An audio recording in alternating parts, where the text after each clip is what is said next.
About Netherlands, the coach of the team is a big team.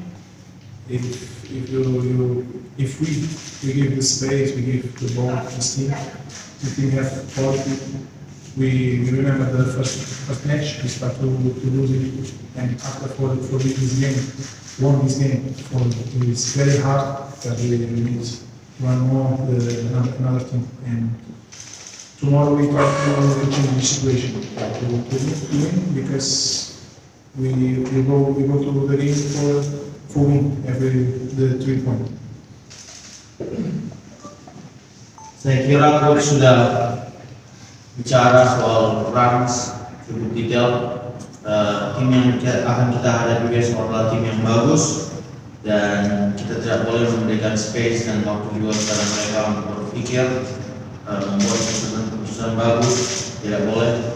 Dan dari awal di pertandingan sebelumnya juga saya ingat bahwa pertandingan tersebut kita mendapatkan perlawanan sengit dari mereka, dan mereka sempat memimpin dari awal, namun tidak bisa mendapatkan hasil yang bagus di akhir pertandingan. Jadi pertandingan besok kita harus merubah situasi yang ada, dikarenakan pertandingan sebelumnya tidak terlalu memuaskan.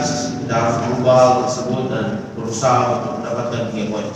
Oke, teman-teman ingin bertanya?